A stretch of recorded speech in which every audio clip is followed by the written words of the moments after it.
And good afternoon. You're listening to Ken Hudnall. This is the Ken Hudnall Show. Coming to you from our studios right here in exciting El Paso, Texas.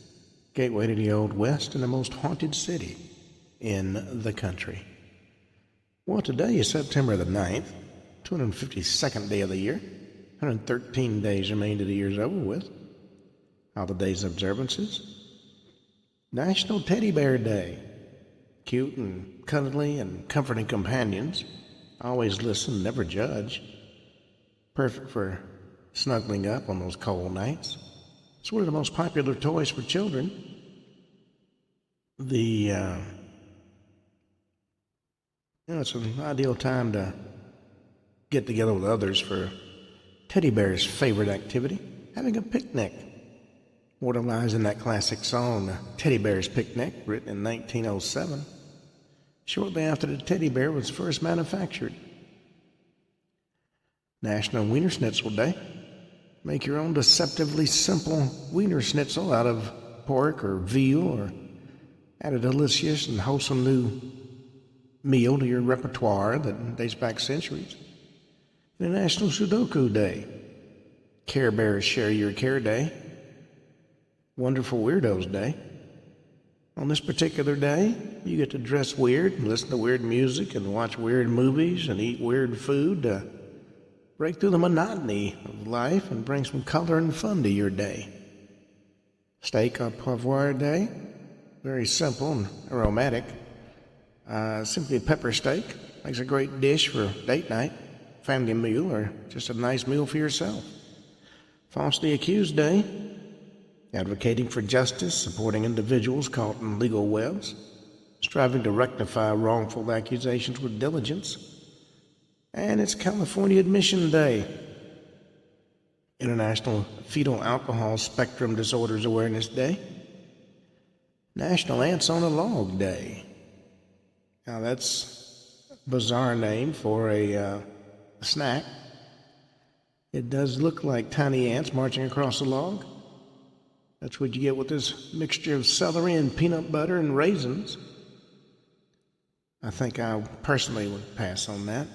International Buy a Priest a Beer Day. Get him drunk and see what he does.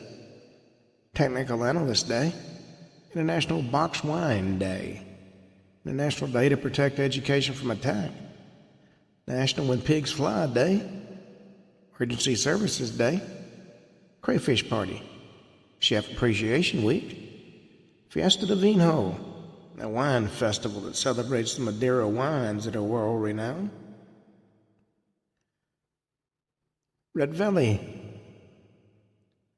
It's a vibrant grape harvest festival celebrated across Georgia. Blend of hard work and celebration. Time when people unite to collect the fruits of their labor and honor the cultural heritage of winemaking that has been cherished for generations. National Child Protection Week. Toronto International Film Festival. Now, one of the major film festivals. It's captures the spirit of cinema. Draws a global audience of filmmakers and actors and fans. Place where emerging talent can rub shoulders with established stars. Though right now, a lot of these so-called stars are not showing their best colors. Folic Acid Awareness Week. National Waffle Week. Fiesta de San Pacho. It's there we go. Fills the streets of Quibdó with music and dance and color. It's a festival that honors St. Francis of Assisi. Blends Catholic tradition with Afro-Colombian culture. Very unique celebration. Know Your Numbers Week, talking about blood pressure. Navasard, National Assisted Living Week. Bunks Across America. Famous people born this date, the one and only Colonel Sanders. Adam Sandler. Michelle Williams, and Lauren Daigle. Well, on that note, we're going to see what stories we got in the news. The feds have busted public enemy number one in a massive operation. It netted them $11 million, and they made 617 arrests. They suspected Sinaloa cartel members have been apprehended in a 23-state sweep by the DEA. They got 171 suspects in New England alone as part of this week-long operation, targeting one of the world's most powerful drug trafficking organizations. DEA announced yesterday, that from August 25th to the 29th, they arrested 617 people with ties to the cartel across 23 field divisions in the U.S. They also made a massive haul of drugs and firearms and cash. Among the seizures, 480 kilograms of fentanyl powder, 2,209 kilograms of methamphetamine, 7,469 kilograms of cocaine, 16.5 kilograms of heroin, more than 714,000 counterfeit pills, 420 firearms, and $11 million in cash. Well, Bill Clinton, my cousin from Arkansas, wrote a letter in Epstein's birthday book. It's among new files released by the House Oversight Committee. This surprise document dumped by the GOP-led panel, that's the House Oversight Committee, don't you know, came hours after Epstein's estate turned materials over to the House investigators pursuant to a congressional subpoena. Among the documents that are released by the committee is the birthday book compiled by Epstein accomplice Ghislaine Maxwell for Epstein's 50th birthday. There's an entry by President Clinton praising Epstein's childlike curiosity to drive to make a difference, and some ineligible word for friends. Well, the Charlotte train stabbing of the young lady puts North Carolina commuters on edge after what's been described as a random attack. Her name was Irina Zarutska, on board a train when she was stabbed to death. It comes during a nationwide debate about law enforcement and safety.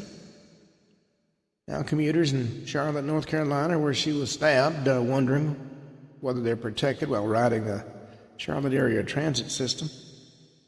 She was working at a pizzeria and had gotten off for the commute home. Well, President Trump has unlocked a cheaper health care plan that could save American families thousands of dollars. On September 4th, his administration announced that most Americans now be eligible by what are known as copper plans on the Obamacare exchanges. Before this, nearly all Americans were legally barred from buying these much more affordable plans. But now, working families can get the plans they need at a price they can afford. And a lot of uninsured people can actually get insurance coverage. Well, Senate GOP leaders moved to lower filibuster thresholds for Trump nominees through what's known as a nuclear option.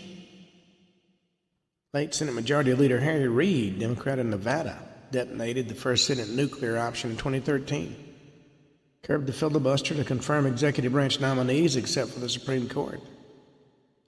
Former Senate Majority Leader Mitch McConnell, Republican of Kentucky, ignited the second nuclear option in 2017 to confirm Supreme Court Justice Neil Gorsuch and lower the filibuster bar for nominations to the High Court. And now, Senate Majority Leader John Thune, Republican of South Dakota, is likely to detonate the parliamentary equivalent of a suitcase nuke later this week. He's going to follow the playbook established by Reid and McConnell to alter the Senate's precedent. Not a rule change, just a precedent to expedite the confirmation of lower-level nominees and groups. Well, a retired college professor was killed in an attack while walking her dog in a park. Former Auburn University professor was killed while walking her dog Saturday. Auburn, Alabama Police Department said 59-year-old Julie Chanel was found dead in a wooded area of Kissel Park, with injuries indicating her death was caused by an assault. Police said officers initially responded to a 911 call regarding a deceased person. You'd be happy to know the dog was unharmed. 26-year-old Harold Rashad Dabney III was arrested on 2 counts of capital murder in relation to the death. In a news release, police said he was arrested Sunday following an 8:30 a.m. call reporting a suspicious person. Noted that detectives made observations leading to believe Dabney had an involvement in the homicide. He also allegedly stole a red Ford F-150 belonging to Chanel, which has since been recovered. Well, an ancient fortune hidden for centuries has been found in a sumptuous home destroyed by fire. An elite Roman's family's ancient treasure has been unearthed in the ruins of a fire-scorched dwelling. This discovery was made within the remains of Histria, an ancient Greek city on the coast of the Black Sea. Treasure consists of more than 40 coins and several ancient ornaments made of precious metal. That's all the urging a lot of folks in the need to get out there with their metal detectors.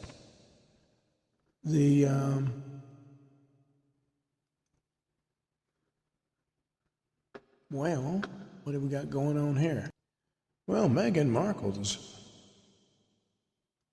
California dreams are at risk as her half-sister's lawsuit moves forward. She wants to be rebranded as California royalty, but it's threatened by a legal fight with her estranged half-sister. Meghan Markle's always been known for a massive ego, so we'll see how that plays out. Where Brian Stelter rips baldly racist comments over the Charlotte stabbing. He says that he was on CNN, don't you know? He says pro-Trump activists have seized on the Charlotte stabbing, and some of their comments are baldly racist. The individual in question was a black young man who killed 23-year-old Ukrainian refugee Irina Zaruska. It's being used as a political symbol, Stelter said, by pro-Trump activists. Well, authorities in Chicago are offering tips to victims of violent robberies in the wake of an August crime spree in the city. And an ex-NYPD officer has slammed the department for advice it gave to other potential victims. There are 8 violent robberies in Chicago's Grant Park, New East Side, and the Loop areas last month, according to a memo circulated by the Chicago Police Department. In each incident, the offenders targeted lone, unsuspecting victims on park property and used physical force and took possession of the victim's property. Usually there was a gold chain or necklace involved in each of the occurrences. The police have now told residents to walk in pairs, stick to well-lit areas when out at night, and never oppose a fleeing suspect. That's right, they're poor people who need what they can steal from you. Well, the FCC chairman has vowed to yank media broadcast licenses from the major media, says are not sacred cows. We'll see how that goes over with the liberal left. Well, China's dumping dollars and buying gold. And according to the experts, it's Americans who are going to pay the price. Well, Trump's agenda, Doge cuts have loomed large in Virginia, special election to fill a vacant House seat. He's not on the ballot, but President Trump is smack in the middle of Tuesday's special congressional election in the Northern Virginia suburbs of Washington, D.C. Federal job cuts implemented by Trump's Department of Government Efficiency, crime and immigration, transgender policies, even the push to release the Justice Department files on Jeffrey Epstein are in the spotlight as voters cast ballots in the Fairfax County district. Or former Georgia candidate Stacey Abrams claims she never denied losing the election. She merely redefined the definition of the word victory. She's a two-time Democratic Georgia gubernatorial candidate. Told MSNBC host Nicole Wallace Monday she never denied losing her 2018 race, but she sought to redefine victory to inspire her supporters. She's run twice for governor, may run again. Refused to formally concede to Governor Kemp in 2018. At that point in time, she accused Kemp, then Georgia's Secretary of State, of enacting policies that suppress voters. And since that time, she's denied challenging the election and acknowledged Kemp as a legitimate governor under the rules that were in place at the time. Well, Ryan Ruth's trial has opened up. Been about a bizarre jury questions asked, and there's a lot of witness drama going on. Remember, Ruth is representing himself. This is in Fort Pierce, Florida. It's a high-profile federal trial of Ruth, who allegedly sought to assassinate President Trump at his West Palm Beach golf club in September 2024.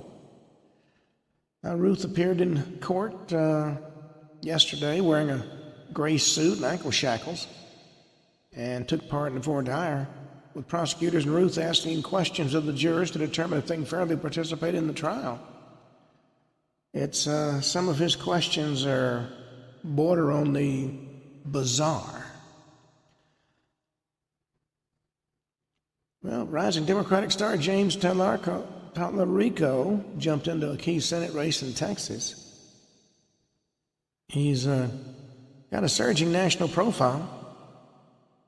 He's a state representative, former middle school teacher, and Presbyterian seminarian who's considered a rising star among Democrats. Becomes the second major contender from his party to launch a campaign in the race for the seat currently held by longtime Republican Senator John Cornyn. I've had a few interactions with Cornyn. Nice guy, but not one of my favorite people.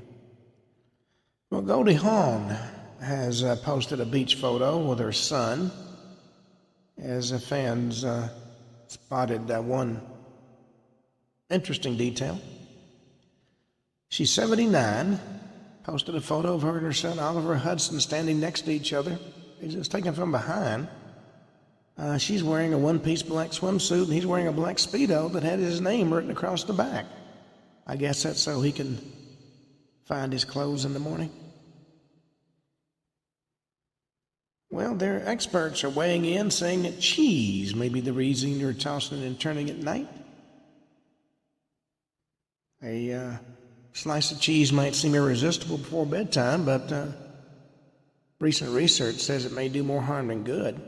A study from the University of Montreal's Dreams and Nightmares Laboratory, that's an interesting name for a research facility, found that certain late-night foods can induce bizarre, unpleasant dreams.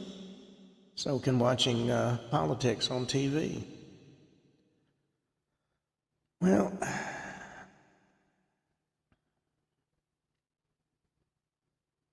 Monday morning, a horrific terror attack took place in Jerusalem.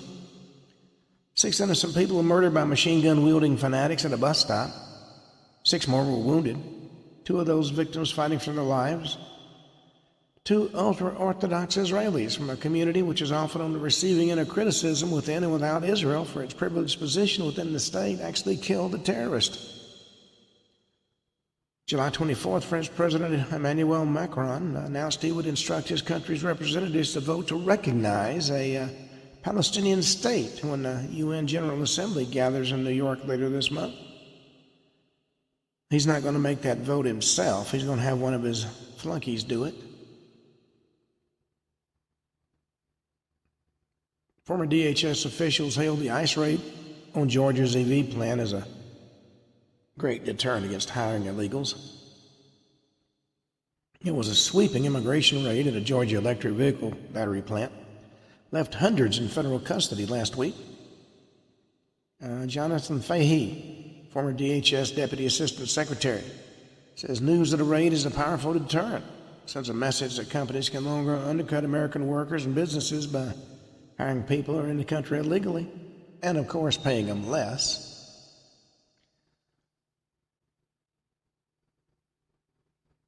Well,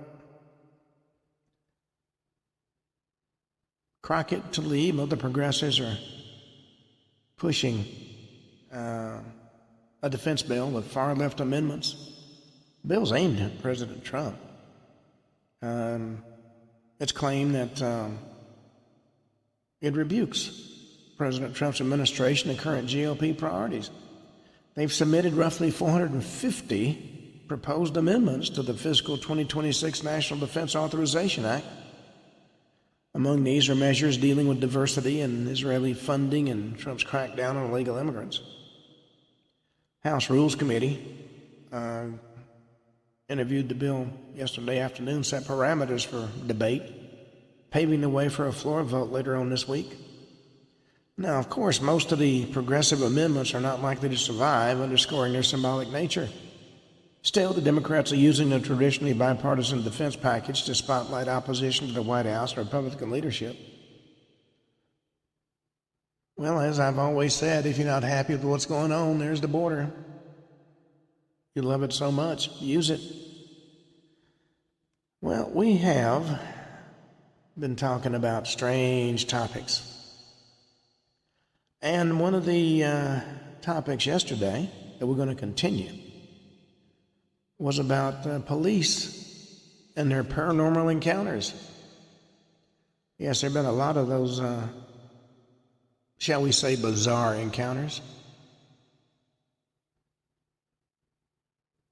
Well, rural Wyoming isn't like other country areas. Houses are often 50 or 100 miles away from the nearest civilization, hidden deep in the plains and the forest. One night, a police officer and his partner were called out at about 11 p.m. to a house deep in the countryside. There was a lot of reports of suspicious activity. Now, that far out in the country, suspicious activity could mean anything from a car sitting in a field to a UFO sighting. Not knowing what to expect, the officers, of course, headed out. When they got there, the family living in the house told the officers they were hearing screaming coming from the direction of a creek that was near their property. The officers waited a short while on the porch with the family, and sure enough, they heard a scream coming from a few hundred yards away in the darkness. Now, it was a strange sound, like a woman in distress, but a higher pitch. It lasted about 10 or 15 seconds and repeated every few minutes. It was strange enough that the officers, both experienced outdoorsmen, were fairly sure it wasn't an animal around the area that made that kind of sound, or anything else they could think of. They instructed the family to stay in their house, and they went to investigate. Well, the officers set off toward where the noise was coming from. It was a dark pine wood. They had to push their way through with their flashlights, creating shadows and other disturbing shapes that they saw at the corner of their eyes. As they walked, the lead officer tried to work out what it was they were hearing. In his mind, there were two options for what was causing that noise. Either it was an animal sound they never heard before, or it was a woman being murdered or mutilated in the creek bed. Probably unlikely, but you never know. They heard the scream twice more as they approached, but when they reached the small muddy stream passing through the creek, the screaming stopped. Hoping whatever was making the noise was still alive, the officers began to shout for anybody who could hear them to come forward. They assured them it was safe now. The only response was the sound of the water and the wind sighing through the trees. They waited 10 minutes and didn't hear anything else and figured it might have been an animal after all that they'd scared away. Well, suddenly they heard that scream again. This time it came from the direction of the officers had come from, back into the small patch of woods they'd passed through. Well, they turned around and went back and got about halfway back to the house when that scream came again, right beside them. Well, by that point in time, the officers had trepidations and cast a light around to see who or what was making that noise, but they didn't see anything. No eyes shining in the dark, no rustling of branches or glimpses of anything running off, just silence and darkness. The scream came again, back toward the creek, and this time lasted longer and louder than ever before. Actually, they made their ears ring. Lead officer later described it as sounding almost malignant, as though it wanted them to leave. Well, the two officers decided to retreat back to the house at that point, as they didn't quite know what to do about this situation. Whatever it was, that final scream convinced them they didn't want to find out. At the house, they told the family to call again if they heard anything else, and they got out of that place as quickly as possible. The lead officer later described the utter silence of the area and how unusual it was, considering during Wyoming summers, especially in the wet areas, always insects and frogs making a racket. But during the whole time they were searching for whatever this was, that whole place was silent as a grave. Well, not all police officers work on the streets of cities. Some spend their time making sure law and order are maintained on military bases as well. And much like in the cities, the night shift for military police is usually a quiet time, especially during the winter months. And in my military period, I made occasional shifts with military police. They went into places I just as soon not go into. Most bases have alarm buildings linking to a central console. If an alarm is tripped, an MP will check all the doors and ensure that they're locked. And if not, the building will be secured and officers will check for intruders or maybe a malfunction. Well, according to the story we're going to do now, things began just like any other night. It was a quiet night, without anything needing attention. Two MPs were on patrol at about midnight when an alarm was tripped at the elementary school. A lot of servicemen and women also have families, and the military also has schools on base. They partnered with the check on the building and found all the doors closed and no sign of anybody around. They called in to report the building secured and went on their patrol. About 20 minutes later, they got another call concerning another alarm at that school. They went back to the school and once again did a full check. This time, though, they discovered a door leading into a boiler room was standing open.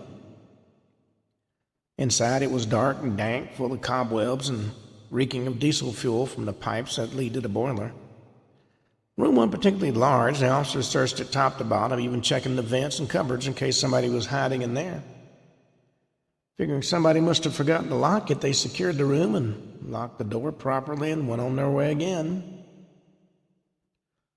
Half-hour later, they got another call about an alarm. Once again, they went back to the school. They were feeling somebody was playing a joke on them. But they checked all the doors, found them all to be locked, including the boiler room they had previously checked. And all the doors were alarmed, but if somebody yanked hard enough on one of them, the alarm would go off. And in the past, teenagers on the base have been known to do it especially if they were particularly bored, despite the risk of serious reprimands if they got caught. Well, to test their theory, the two officers sat on opposite sides of the school and waited to see if anybody approached it. No activity for a long time, including lights or sounds or any movement. But just as they got ready to leave, they got a call about another alarm being set off inside the building this time. Well, wanting to put a stop to all this foolishness, they called the central desk and asked for the building's custodian to join them and do an internal sweep of the school. At that point, it's about 3 a.m, and officers are becoming tired and irritable. And irritated MP is something you don't want to deal with. The custodian showed up, and the three of them began to walk through the school, checking classrooms and cupboards and maintenance rooms. The school was designed to accommodate all the children on the base and had been built in the early 60s. So it was designed with winding corridors and numerous offshoots, making the search process slow and laborious.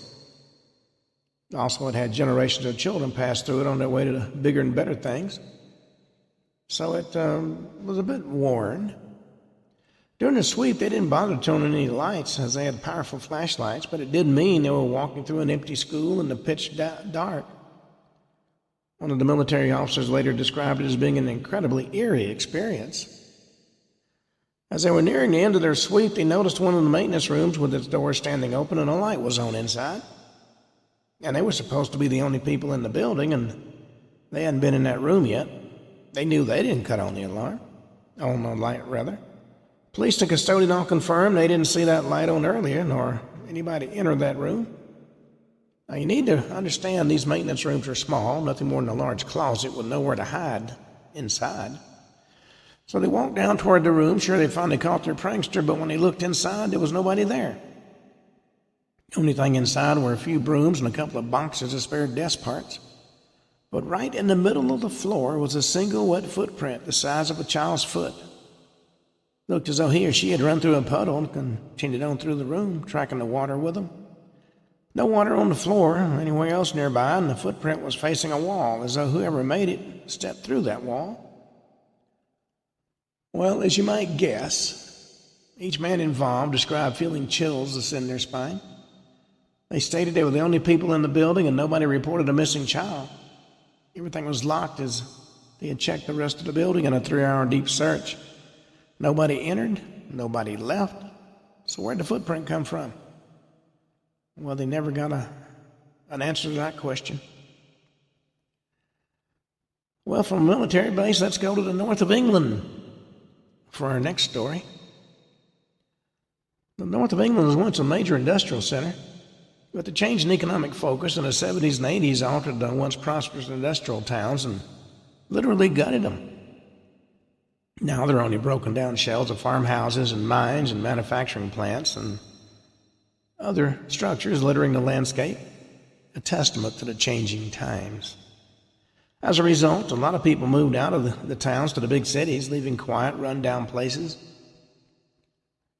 Well, working as a police officer in those areas can be a dull affair sometimes, especially at night. Aside from the occasional drunk, it's rare to have any cause to investigate at all. And when the night's quiet, officers often park in a favored place to pass the time, which is exactly what two officers we're going to talk about did, except they got a little more than they bargained for. Well, these officers weren't just work partners, but they were also good friends, had the same taste in music and the same quirky love of animals and astronomy, which made being put on the night shift together enjoyable for them. It had been a slow night on this particular night, no calls at all by 2 in the morning, so the officers decided to drive to a remote spot for stargazing and nature watching. That time of night, it wasn't uncommon to see animals like deer and foxes and hedgehogs and other creatures usually timid to be around humans. The officers were chatting away while sharing a thermos of coffee and trying to decide where Jupiter and Mars were on this particular night, when one of them noticed a flickering light in a window of one of the abandoned farmhouses nearby. Now, it was fairly common for teenagers to wander through the desolated farmhouses, so the officer didn't think much of it, knew they'd have to move on from being in there, especially if they had candles lit. So they drove up to a nearby farmhouse, coasting so the engine noise didn't alert anybody as to their arrival. Turning off the car, they could still see the candlelight through one of the broken windows, and they could hear low whispering. Thinking they had the kids cornered, they got out of the car and approached the broken window to peer inside. Well, oddly enough, instead of surprising a group of teens, they discovered not a single soul in that room. But there was a lone candle sitting in the middle of the room, surrounded by newspapers and books, all within a chalk circle drawn on the floor. Beyond the visual issues, the officers could also hear whispering from somebody in the house. They decided to climb through that broken window to look around, hoping to come across whoever was there.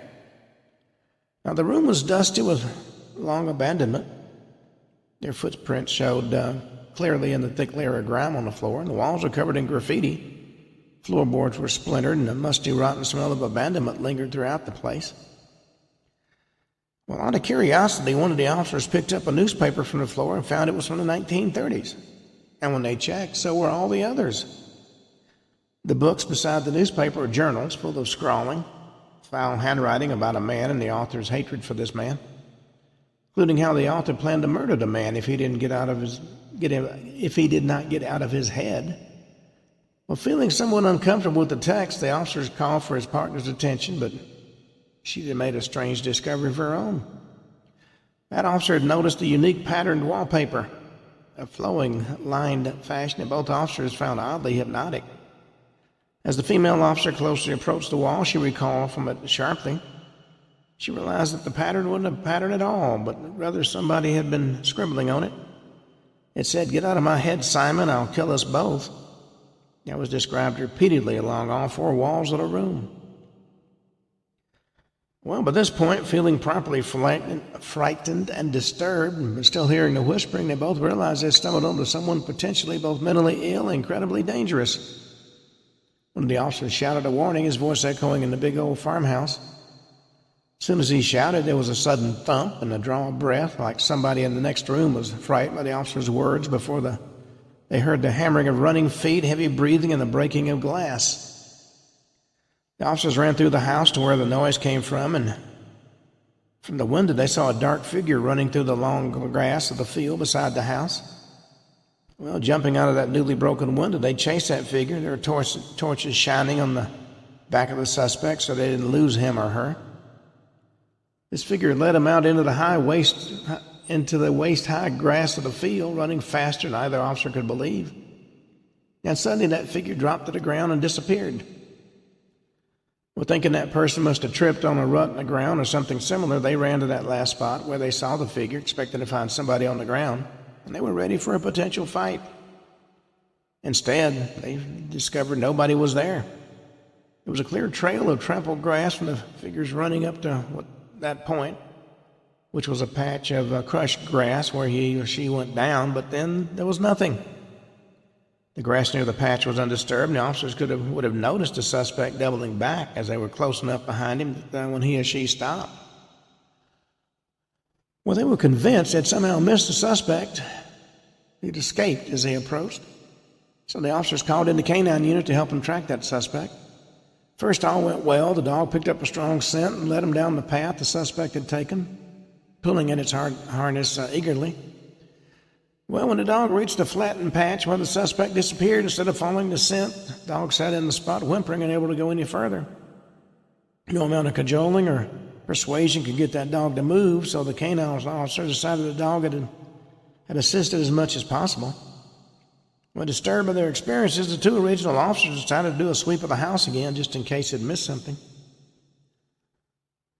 When they got back to the room they'd first climbed into, they discovered something that sent chills up their spines and made them leave the house without any further investigation. What they found was the candle, the newspaper, and the books. They were all gone, and despite the dust covering the floor, there were only the officers' own footprints on the floor. The officers, as well as the dog unit, had been milling around the house for a while as they investigated the house and the field, so it would have been impossible for someone to not only return to the house, but then also collect all those items and disappear without a trace. Now, maybe the creepiest point of all of it was the fact the writing on the wall was still there, seeming to whisper to him its one message again and again. The officers left that house and never went back, stating in their report they'd lost the suspect in the field with no further investigation. So the question becomes, what did they stumble onto that night? Nobody had been able to explain it. Soon afterwards, the arsonist burned down the farmhouse, and whatever secrets it's held are probably still in the ashes. Well, when you're talking about paranormal activity, it can be creepy and occasionally terrifying, but it doesn't normally result in active harm being done to people. Even poltergeists tend to move things when people aren't home. But that wasn't the case in regard to an incident in Santa Maria, California in the mid-'80s, after a series of reports of strange sightings and incidents in the countryside. Now, a lot of residents reported seeing a tall man standing outside their homes, and a couple of those homes had been broken into recently. These incidents came to a head when a homeowner called the police late one night, frantic and terrified. Told the operator there was a 7-foot-tall, gray-haired man outside his door, trying to get inside. The call came from a man known for being a bit of a drunk, so he wasn't taken too seriously at first, but the operator did dispatch a patrol car. The operator stayed on the line with the caller, trying to find out more information. And he got increasingly scared, claiming the gray man was watching him through his windows and wanted to hurt him. Concerned, the operator asked the caller to describe the man, but all the caller could say was the man was tall and thin with a large head and huge black eyes. Well, thinking the caller might be in danger, the operator instructed the caller to lock himself in the room until the officers got there. As the operator was giving the instructions, there was a large sound, a loud buzzing noise over the line, and that grew increasingly louder and louder before the caller screamed and the call was cut off. The operator immediately sent word to the officers en route to expect violence on the scene. Well, the officers, a male and female team, arrived a short time later and inspected the house. An old wooden 2-story house with a whitewashed exterior, peeling due to the UV exposure, and a dried-out yard out front. Nobody outside the house, nor any sign anybody was hanging around. As they approached the house, they could hear the caller screaming horribly from just inside the door. They shouted toward the door, explaining they were the police were coming in. Well, when they tried to open it, they found the door was completely jammed. In their report, they stated the door wasn't closed by a lock, but more like it was being held shut by something inside on the other side. Suddenly, a loud buzzing started in the house, growing louder and louder while the man's scream increased to an ear-splitting tone. Well, realizing they had to get in the house one way or the other, they decided they had to break in. They both took turns kicking the door, but were rebounded off it as though it was reinforced, although it seemed to just be a simple wooden door. Eventually, they managed to break the door down, which halted the buzzing and the screaming. They stepped inside and found the man who wasn't on the other side of that door at all. What they found instead was blood splashed on the floors and the walls and strange-looking bloody footprints. They drew their guns and entered the house carefully, checking every corner and every room. Upstairs, they heard something moving about and somebody trying to yell, but someone or something muffled that person's mouth. They carefully headed upstairs, guns held at the ready for any attack. When they reached the landing, they found more bloody footprints as well as a blood trail from somebody being drugged. It led into a room which behind the door they could hear the muffled voices. The officer opened the door to find the homeowner tied up and gagged, covered in urine, and his eyes bulging in terror. According to the report, the man was covered in cuts as if attacked with a razor, except done for a specific purpose. The cuts surrounded his eyes and followed the lines of his organs and vitals as though whoever cut him wanted to set apart certain areas. The man appeared nearly insane with fear, babbling and barely making any sense. When he ungagged him and untied him, he broke down sobbing, thanking him for saving his life. He said the gray man wanted to take him away. Investigators later said the caller was in the room for at least 4 hours. Nevertheless, there was no sign of forced entry, fingerprints, or any other sign somebody else was ever in the house. The only thing they found were the strange footprints in the blood that couldn't be identified. The man attacked also said he'd called the police 5 hours before they showed up, was informed by the operator that patrol was on the way. The officers reported it only took about 30 minutes for them to get to the house from their previous destination, and about 10 minutes to find the man once they got inside. Somehow the officers lost over 4 hours from arrival to discovery of the victim. The man attacked committed suicide a few years later, left a note behind describing how they wouldn't leave him alone, and he warned the officers who found him they were after them too, but also thanked them for rescuing him. Those officers have since reported feeling like they're being watched occasionally, especially on the darkest of nights. You never know what you're going to encounter when you go into a situation like that. The paranormal, we literally have no explanation for it. Well, one late autumn night, with the rain coming down outside, creating rivers in the streets and churning up the garden soil with the muddy quagmires, an elderly woman phoned the police about a ghost in her home. She claimed she could hear footsteps walking around upstairs, even though she lived alone, and it was a common occurrence. Fairly sure there was nothing wrong beside an overly worried old woman. A car was sent anyway to check on what was going on. As the patrol car was headed her way, she told the operator on the line there was a man in her backyard staring at her through her glass sliding door. The rain made him difficult for her to describe, but he was wearing a heavy raincoat with the hood pulled up. Not knowing what to do and utterly terrified, the woman just stood there, staring back at the man. Said he stood like that for a few minutes before he turned and disappeared into the darkness of her backyard. Patrol car arrived, the officers report, about 12 minutes after the call was first taken. The officers went to the front door to find the woman shaking in fear, but otherwise unharmed. Said she'd heard the footsteps again after she saw the man, but they stopped shortly before the police showed up. One officer stayed with the woman at the front of the house to make sure she's okay, and the other officer went out to the backyard to investigate what might be outside. He reported no signs of an intruder, no footprints or anything else to indicate anybody had been in the backyard, and there was certainly enough mud to see if somebody had been standing there. Now, obviously, the officers thought this was strange, but not impossible. Due to the old woman being both poor-sighted and hard of hearing, she might have mistaken something for a figure staring at her. But just to make sure, the two officers decided to do a full sweep of the house.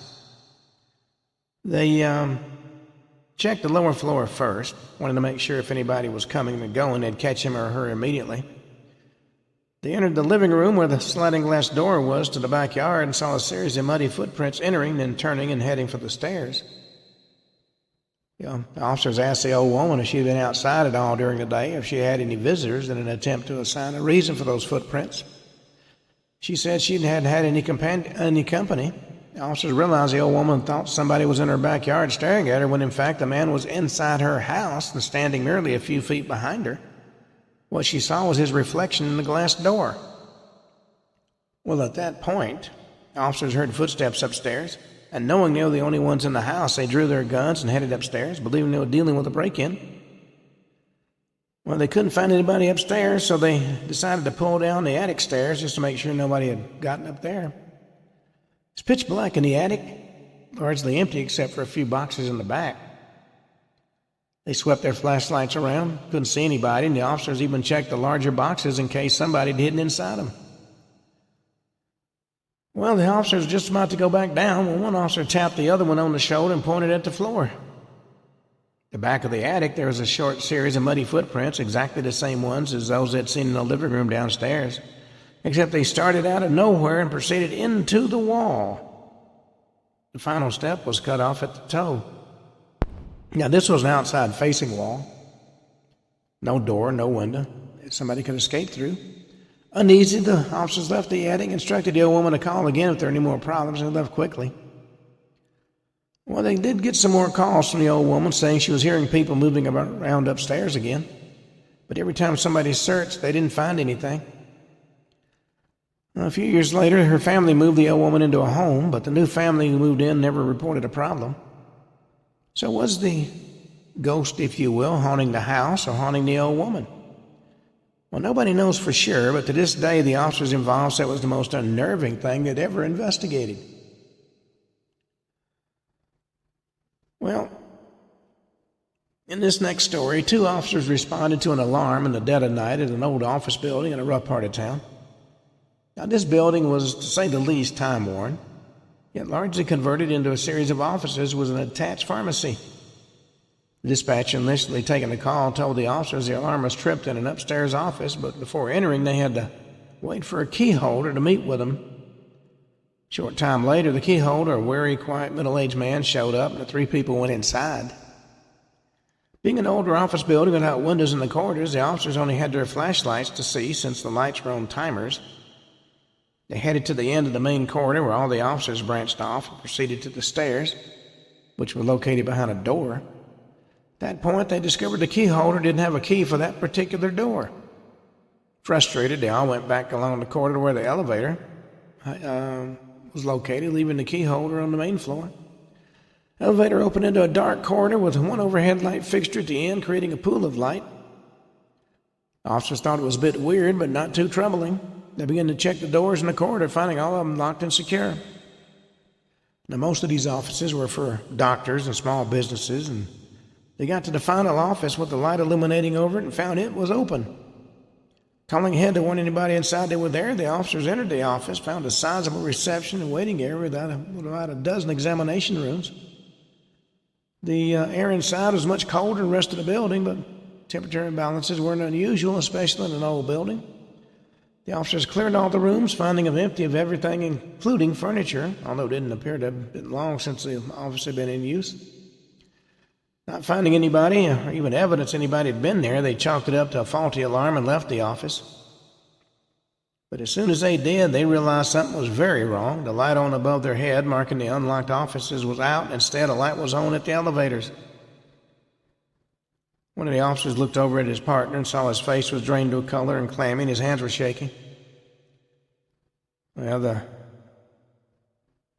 The officer asked his partner, "What's wrong?" And he responded, "When all those doors we just checked closed and locked?" Said, "Yeah." "Well, now they're all standing open." Well, looking up, the second officer saw his partner was right. Every door they had checked only a few minutes before was now swinging open. Nobody had passed them in their search of the previous office, and the doors had been locked, so if anybody was there, they needed a key for the entire corridor. And what was stranger, they hadn't heard a single sound. Drawing their guns, they set about rechecking and clearing the offices again, moving from the elevator to the last office they just left. Each room was empty and nothing had been moved aside from the doors.